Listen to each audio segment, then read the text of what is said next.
75% of people think real estate agents aren't very trustworthy. The only way to change that perception is to change the reality. If you're looking for a career where integrity matters and you can guide others through tough, high-stakes decisions, come join us at Story Real Estate and help drive that 75% down to zero. I'm Chris, the owner and founder. Let's see if we have a career you'll love. My name is Joe Rigney, Fellow of Theology at New St. Andrews College. The Bible tells us that there are two fundamental ways to live: the way of the righteous and the way of the wicked, the way of the wise and the way of the fool, God's way and the world's way. And every one of us must choose which way to follow, which way to live. We make this choice every day of our lives. This summer at the Called Conference in Moscow, Idaho, I want to clarify this choice for you. Using the first chapter of the book of Romans, we'll explore the two ways in terms of worship and glory, in terms of manhood, womanhood, sexuality, and in terms of our relationships with other people. The wrath of God is revealed against all ungodliness and unrighteousness of men, who by their unrighteousness suppress the truth. And the pleasure of God is revealed upon all godliness and righteousness of men, who by their righteousness celebrate the truth. The choice of ways is before you. I hope to see you there.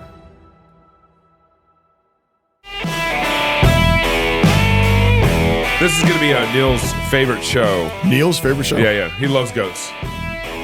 Okay. Neil wants to have his own. Welcome to Goat Neil's herd. favorite show. Yeah. Welcome to CrossPolitic. I'm on the Fight Left Feast Network. Pastor Toby Chuck Knox, the Water Boy. I hope you guys enjoyed our show on abortion and Tucker Carlson and all that stuff. Did you guys see that YouTube, not censored, but put a blurb under our show on abortion this week? Oh, nice. And basically, Just helping everybody understand. because Bill Maher in our show said abortion's murder. Yeah. We didn't say it. So they're clarifying for Bill. Bill. Under our YouTube good. comments Nice. and all that. Very good. Yeah. Today's culture shifts like sand, but New St. Andrews College is established on Christ, the immovable rock. The college is a premier institution that forges evangelical leaders who don't fear or hate the world, guided by God's word, equipped with the genius of classical liberal arts and God-honoring wisdom, with a faculty dedicated to academic rigor and to God's kingdom. New St. Andrews College offers an education that frees people. Logic and language, hard work and joyful courage, old books and godly professors. New St. Andrews College provides time-tested resources that can equip your student for any vocation. To find out more, visit nsa.edu. All right, now, for the second one, I've got to change my uniform. Where we go. Athos. I can't do it. Yeah. We can do like the country Athos. thing. No. Mount Athos Performance was created to support your quest for excellence in body, mind, and soul. Here on the Holy Mountain, we believe that true strength is not measured in gains. I guess that's a thing. But rather in pursuing anti-fragile longevity, mental resilience, and a rejection of the soul-destroying hedonism of the modern fitness culture. Ooh, amen. From energizing pre-workouts to muscle-building protein, Mount Athos Performance has everything you need to supplement the holistic foundation of authentic strength and vitality you are seeking to build. These supplements also uniquely feature the historic goodness of grass-fed goat whey made in the Pacific Northwest. Visit Athos Performance, athosperform.com, athosperform.com/FLF today to discover supplements built on purity, sustainability, and the pursuit of excellence. That's athosperform.com/FLF. We're grateful to have with us today on the show Joe Stout. He's the president of Mount Athos Performance. And he's a client. Where they wish to guide you toward physical and cognitive excellence by way of effective and sustainable health solutions. He's also an elder of Christ Covenant Church, which is a CREC congregation in Centralia, Washington. Joe, thanks for joining us on CrossPolitic. Thank you guys for having me, and thanks for getting through that ad copy without laughing. Ouch. Toby did well. I was actually really relieved afterwards when I heard it was you. I mean, I felt kind of bad, but I heard it was you, and I was like, well, I know Joe, and I can, we're friends, and I can patch this up with him. He only laughs at you when you're not here. Because I just, nobody told me about that ad, and I was completely caught off guard, and it just, for some reason, just struck my funny bone that day. So anyways, honestly, I loved the way you read it. I wish you'd read it that genuinely every time. Yeah. I'll work on it. So, Joe, the majority of your products are, well made. You care about excellence and so on. But what sticks out is that the main ingredients are connected somehow to goats. Like, correct. Why goats? Yep. That's a great question, and that's why when you were laughing, reading the ad copy, I got a kick out of that because I know probably most of your listeners are scratching their heads. What in the world are we eating anything from goats for? And it's a very legitimate question. And the answer lies in the fact that goat milk has actually we've been doing this goat milk thing since the mid 80s, actually. Wow. And goat milk is one of those ingredients that just happens to match up with what we call the human condition very well. If you want to get really technical on a nucleotide level, goat milk matches up to human milk very well, very, very similar. And so what you basically have is you have a food base that is easy to digest, easy to absorb, rarely causes allergies or any type of negative side effects. And so that's why we have an entire product line devoted to different nutritional supplements, performance supplements, based off of this really amazing food. So because basically when women were having problems with breastfeeding, they'd use goat milk to supplement for their children. Is that where that's coming from? Yeah, of course. We talk to people all day, every day that have some type of history with milk or with goat milk. And the most common question is, oh, yeah, I needed to drink goat milk as a baby. Or I knew somebody, my little brother had to drink goat milk as a baby because they were allergic to cow milk. Yeah. Well, for kids under 3, cow milk is the number one food allergy by far and away. And if you're allergic to cow milk, you're probably allergic to soy milk. There's like a 70% correlation. And so that pretty much eliminates most of your formula options out there. And so some people turn to goat milk because it does not have the allergenic effects that cow milk does or soy milk does. So I wanted to ask, so compare it to cow milk. You're already kind of doing that a little bit, but sure. In our culture, and I don't know, is this just like a weird Western, modern Western thing that we like you go to the store and you get milk and everybody assumes you're getting cow milk. Correct. And unless you say otherwise, that's what everybody assumes. Is that a modern oddity, or why has cow milk become such the sort of dominant staple? Yeah. Is that okay? You have any concerns with that?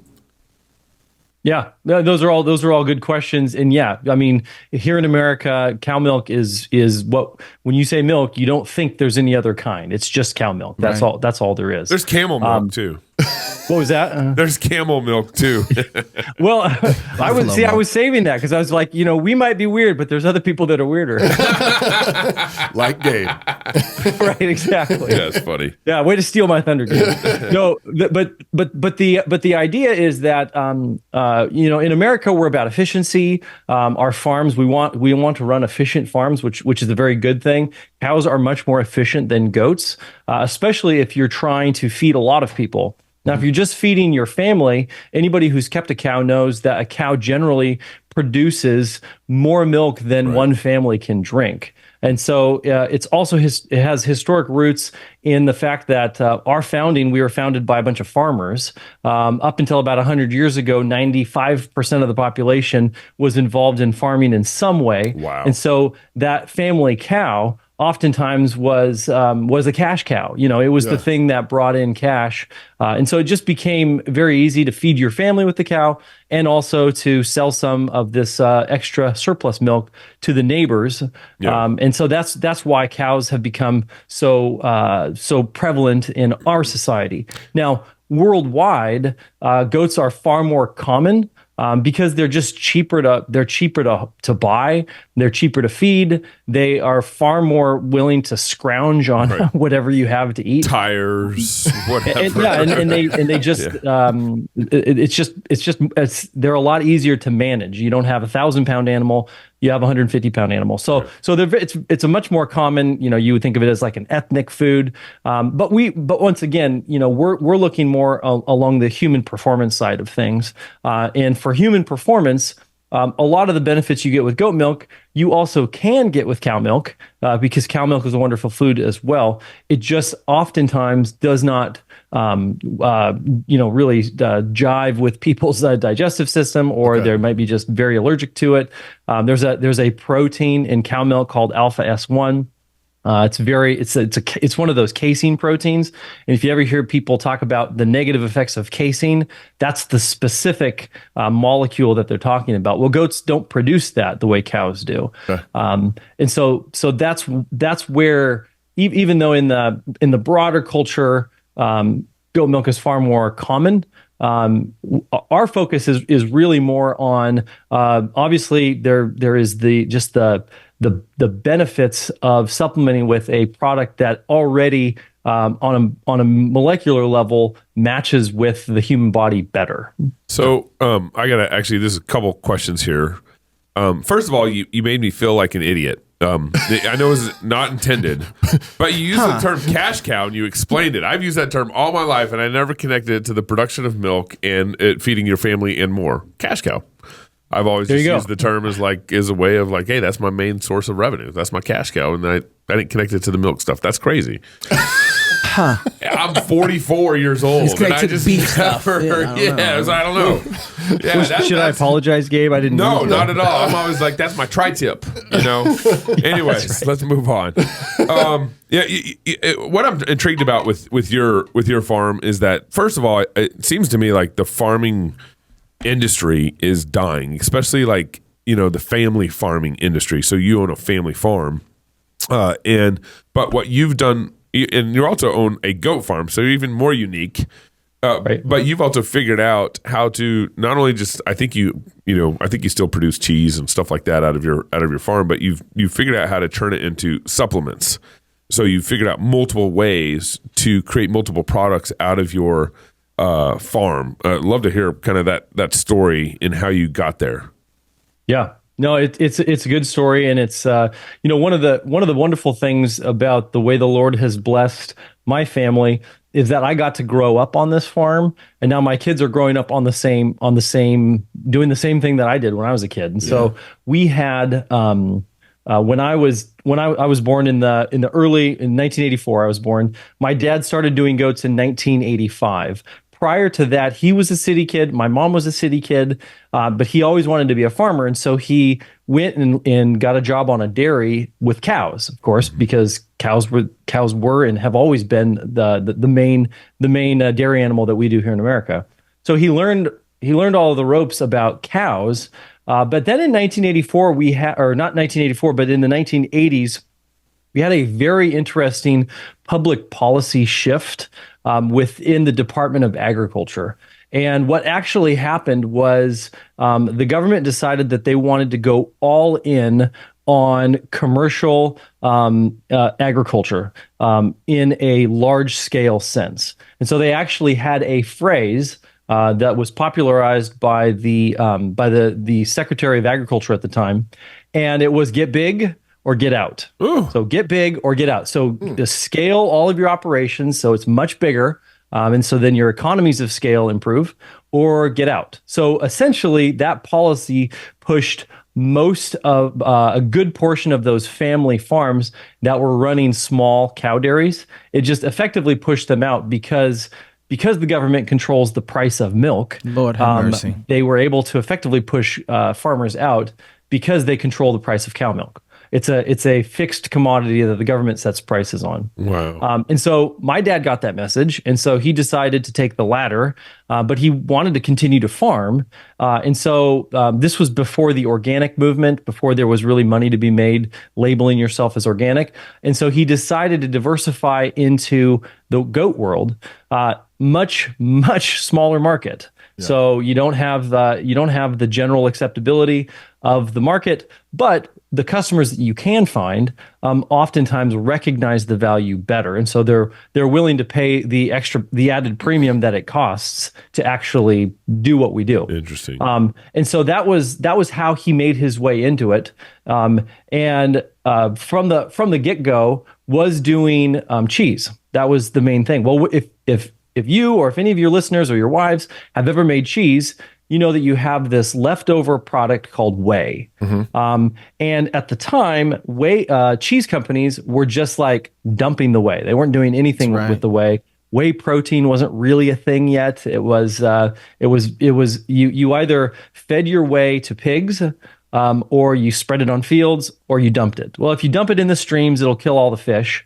Not because it's toxic in general, but because it pulls all the oxygen out of the water and the fish die. So you can't dump it in the stream. You can dump it on your fields, and that's okay, but that's really kind of a waste. And so we actually had inherited from the previous father-son team that was running the company a process where we took that whey. So we made the cheese. The cheese was the main source of income, and then we took that leftover whey, and instead of dumping it out or feeding it to pigs, we actually, because it's a nutritionally amazing ingredient. It's not waste material, but it's not cheese. And if people just want to sell cheese, what do I do with the leftovers? Well, I don't have a way of closing that loop yet. But we did. We had a way of closing the loop, and it was with a product that we called at the time WHEX, WHEX, and it was for whey extract.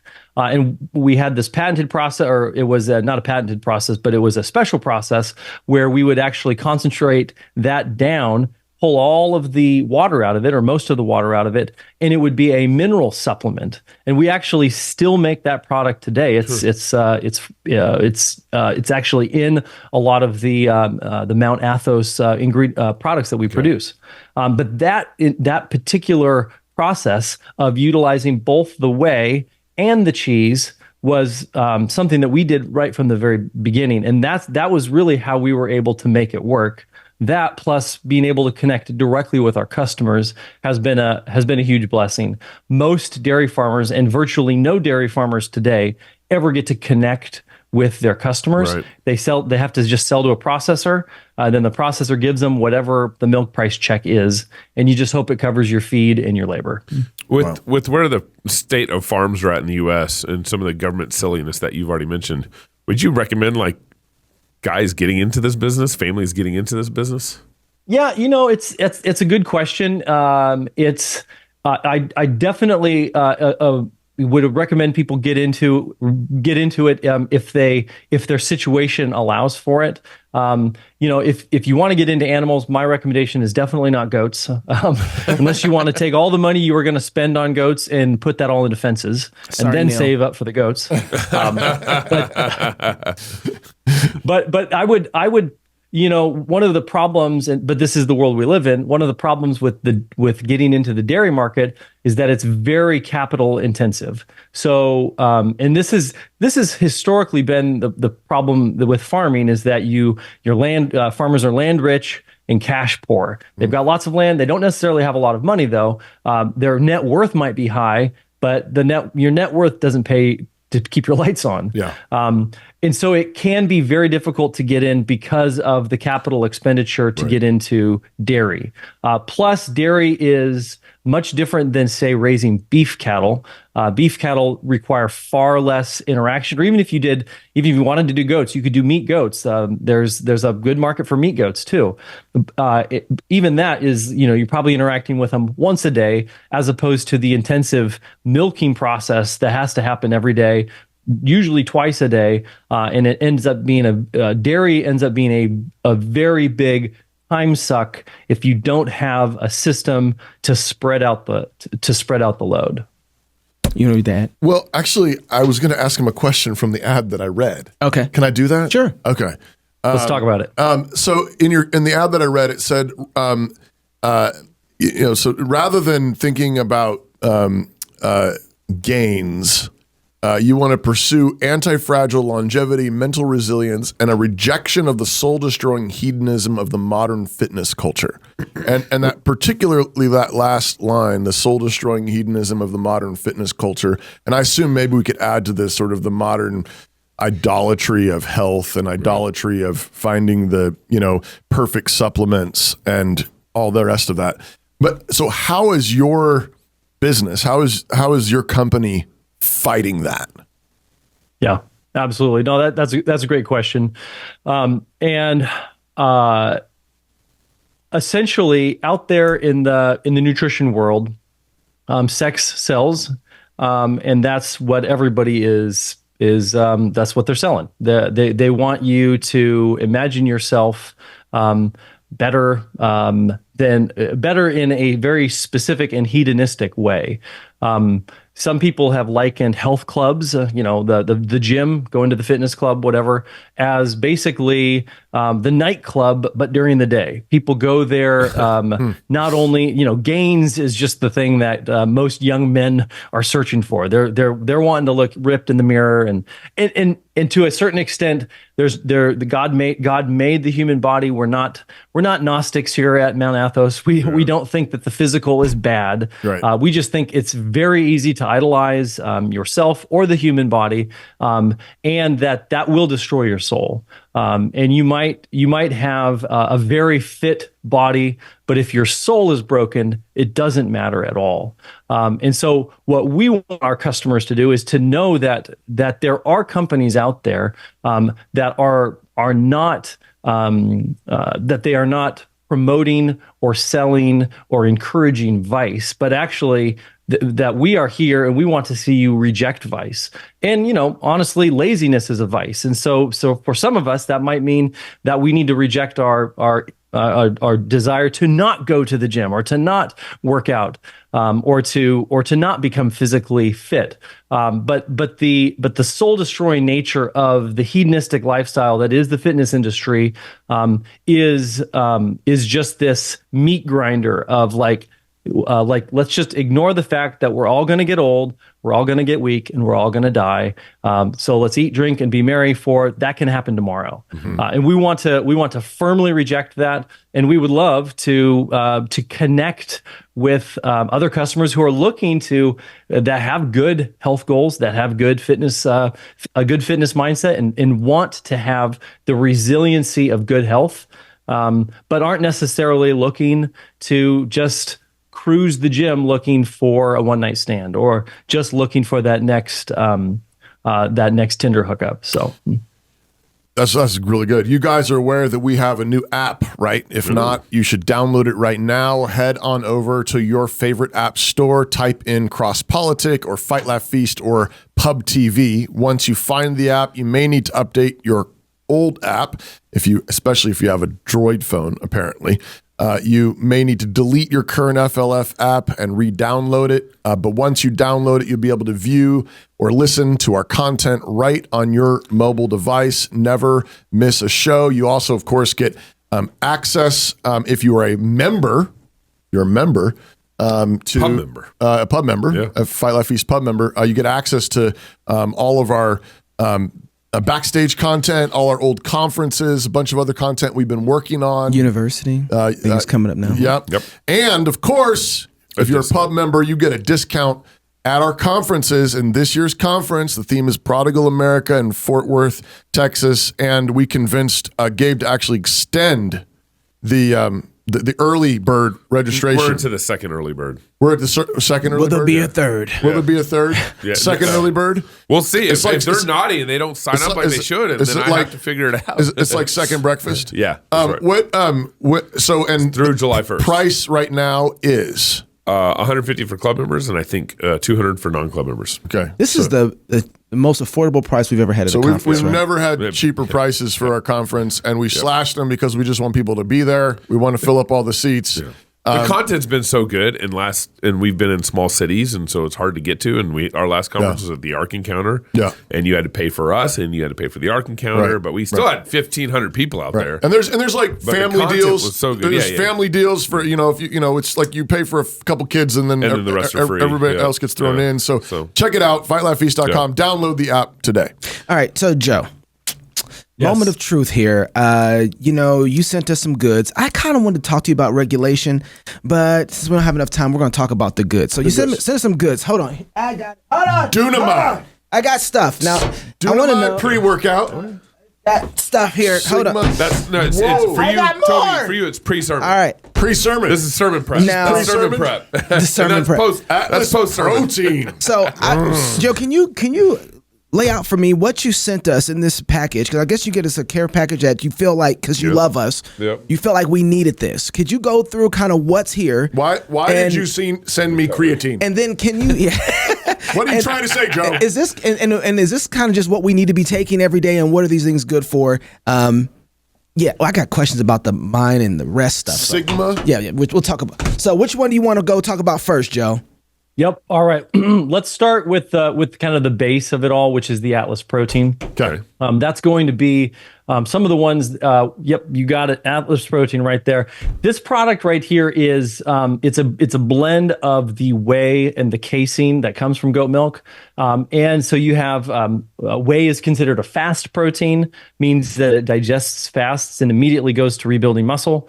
Casein is a slow digesting protein. That means that it's, of course, slower to digest, but then it also protects your muscles from breakdown. So that's an excellent one. Tastes great. I take that one every single day. I mix that with one of those with like a little Nutra mix, not the Vitamix, but an actual like single serve mix with some ice and a little bit of peanut butter. It's very good. Really. And protein is just one of those things. Toby likes peanut butter. Very well known. You need more protein. I love almost protein. always. Oh, really? So just take it every day. Even if you're not working out that day, just take it.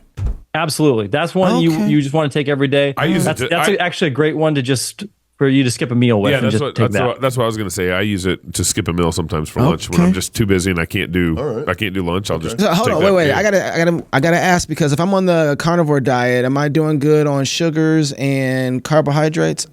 We'll have to talk about one for carnivores. I see right now. Wait, are you carnivore or are you keto? Because those carnivore, you're probably not taking that because it's not meat. Huh? Joe, the fact that you don't think I know the difference between carnivore and keto. That's insulting, Joe.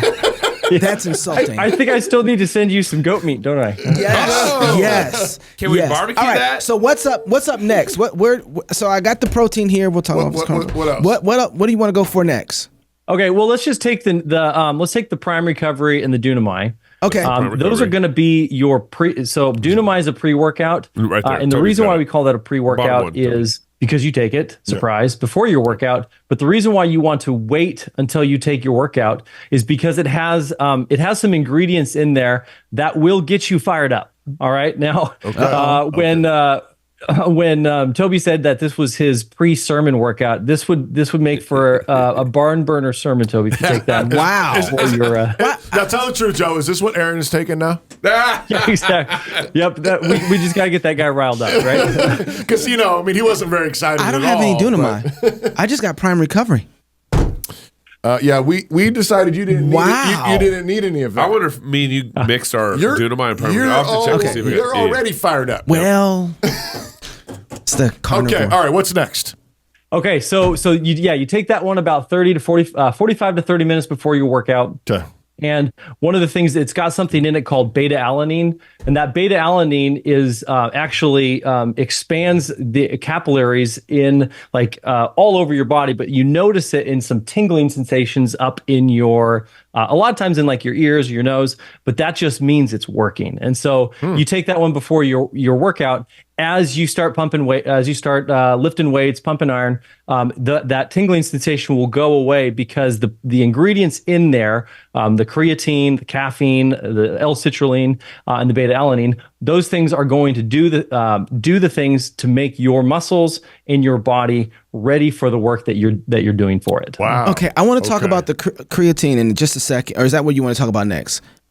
We can talk about that, or we generally the prime recovery and the Dunamide go together because prime recovery is something that you should take every day, whether you work out or not. And essentially, what prime recovery is essential amino acids. It's an essential amino acid blend. It also has our goat milk minerals in it as well. But the key blends are there's a whole list of different amino acids that are in that, and that really helps with getting your body recovered from whatever workout you've put it through, even if that workout was a day or two ago. Okay, so the next set is stuff that's this is the stuff that really hits me. You got Sigma Mind and Elysium Rest. Now, these are big. I mean, Alpha Brain, it's huge right now. Everybody's talking about that. Joe Rogan pushes it. Where do these rank in rest and focus in the market right now? Yep. So the Sigma Mind is going to be very, very similar to like an Alpha Brain. Okay. It's going to have some of the same naturopathic substances in there. One of the nice things about it is that with a product like Sigma Mind, you're going to be getting a lot of those things. People think of like, I need my morning coffee to wake up and get started on the day. Me too. I do it as well. But caffeine is actually a stimulant. And so it pushes you beyond where you normally would be, but it doesn't necessarily support overall cognitive function. Stimulants are different than something called nootropics or nootropics.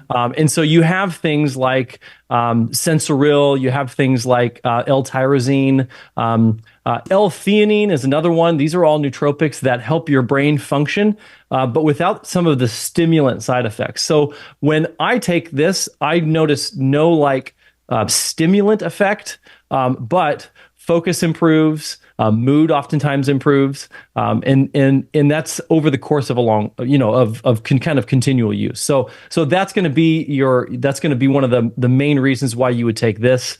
You could call this your AM supplement. You start your day out with this, and then the Elysium Rest is what you're actually ending your day with, and this is going to have different natural supplements in it. With the big one that you probably are familiar with is melatonin. Oh yeah, but not just melatonin, valerian root, chamomile, things that help your mind calm down, ready to go into that, the sleep that the Lord provides to His beloved. So you didn't just white label me, right? Like this, where are you ranking in the market of, like you said? I'm gonna let you rank yourself. Here you go. Yeah, everything you gave me here. Where do you think the quality of where this is in the market right now? Yeah, I would say Mount Athos is a premium brand, and you can tell we're premium by our prices because we're expensive. But that's not that. Those the expense is actually not just. There's not just like tons of margin in there that we're just like, hey, let's see how much we can get people to pay for stuff. Right. These products just cost a lot to produce. And so I would say that the Sigma Mind is going to be right up there with your Alpha Brain. It's going to be the Elysium Rest is actually one of the most effective kind of end of day supplements that I've ever taken. Our serving size is 4 capsules.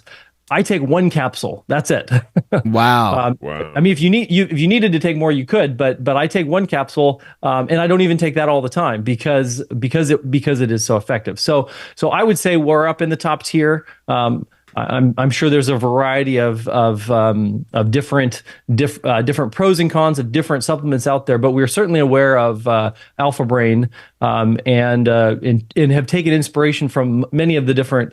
The field of nootropics is very, very interesting. It's a fascinating field, and it's still a very new field. So there's a lot of work going on in the nootropic world. I got one more question, but first I'm gonna Can you get your fingers out my bottle? I'm gonna take the cotton out, so you don't have to. You don't have to go that trauma. Okay. I'm gonna need a new one, Joe. I got it. He's contaminated it.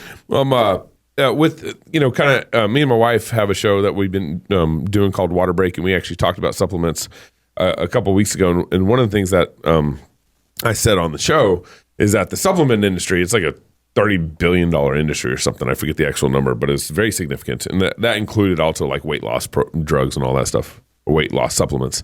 But the supplement industry, to me, his I don't trust it very well. Right. And I don't trust it partly because it's hard to verify. It's hard to objectively prove. It's hard to there's so much fad around it. And so, I was talking to my wife, and I said one of the, I think, principles that we need to be thinking about as we, take supplements and use them and everything is kind of like the 2 or 3 witnesses justice principle in scriptures, where you want to verify. And so you want to, you don't want just to boil everything down to, oh, this made me feel better. Right. We want to. The placebo effect is real. Especially in fad world, right? I remember in November, my wife made me get a blood test. And then we found out that, one of the things we found out in my blood test, that my vitamin D was low. And so we started taking vitamin D. And then the next blood test I did, which was back in March, my vitamin D was drastically improved. And so that to me is like, okay, I objectively measured something, improved it. And so the supplement industry, it's almost like essential oils in some sense. They got an oil for everything and everything. So how do you maybe respond to that? I don't like how you said that. Or is it? Yeah. Is it? While you're doing it, I'm going to take some of your Sigma. Okay, I'll give Yeah, absolutely. So it's a little bit of a low blow to compare us to essential oils. But I don't like the way you talk about essential oils. I'm just saying. Okay. Did you call them ascension oils? Essential. Well, if they will help you ascend, they will help you ascend. Oh man. No, I definitely hear what you're saying on that, Gabe, and you're absolutely right. I mean, the supplement world, it's actually far more regulated than it used to be. And I would actually say that if you look at the label of a bottle, if it says nutrition facts, if it has a nutrition facts panel, it's a food. And if it says supplement facts, then it's a dietary supplement. Okay. It'll say on the front too, dietary supplement. Well, dietary supplements are basically regulated at the same level as pharmaceuticals. So regardless of what you think of the FDA, the pharmaceutical world and the dietary supplement world are largely connected, and they largely follow the same. They largely follow the same standards. And not all of those standards are bad. The FDA is not completely, not everything they do is devoid of reason or thought. So we follow FDA protocol. We are what's called a GMP facility, which stands for Good Manufacturing Practices. And so I totally understand what you're saying, because a lot of the supplement market is fads and charlatans. Yeah. Fads and charlatans trying to sell you a quick fix to maybe a long-term problem. And so one of the things I always look at is how long has a company been around? And so in our present form, the way Mount Athos and our parent company, Mount Capra, have been around, we've been around since 1985 in our current form. And before that, we were doing what we're doing all the way back in 1928. Wow. So we've been around almost 100 years. Whereas if you look at a lot of the nutritional supplements that are being sold today, the dietary supplements that are being sold today, 5 years from now, they won't exist because they will have been merged into the giant behemoth brands that come along and acquire and absorb the different markets that these different supplement people are creating. So there is definitely that race to riches that a lot of supplement companies go through, where they actually start the company with the end game being, we want to be acquired by Nestle, or we want to be acquired by Clorox or Procter and Gamble, or whoever is buying up all of these different brands. And so we've been at this a long time. We've seen a lot of brands come in, a lot of brands be acquired, and then completely either be absorbed and disappear, or just go down an entirely different trail, all the way. So you're not wrong to distrust the nutrition supplement industry, but it's a little bit like if you have a good mechanic, you can trust him. But finding that good mechanic can be difficult, because there's a lot of people that'll take advantage of you. I just went to athosperform.com/FLF just to see what it would do. Yeah. And there's a 25% off your first order with code FLF25. So FLF25 will get 25% off your first order. I just took the Sigma, And I think it's starting to Are work. you tingling? How many did you This is not take? the tingling stuff. How many This is did you not the tingling stuff. I just took 2. It said 3, but Okay. this was yours. So and I you was so like, you owe me 4. oh, you 4. Okay. That's right. Okay. All right. Restitution. That's restitution. All right, it's coming. Joe. Hey, Joe, thank you so much for joining us across Politic. Appreciate what you're doing, and I can't wait to try these out. And I'm going to be my own guinea pig. Well, thank you guys for having me on, and just Lord bless the work you're doing. Thank you. Thank you, Thank Joe. you, If man. you're single, get married. If you're married, have kids. If you have kids, go baptize them. Until tomorrow, love God with all your heart, soul, mind, and strength. Love your neighbor as yourself. Go fight, laugh, and feast. This is CrossPolitic.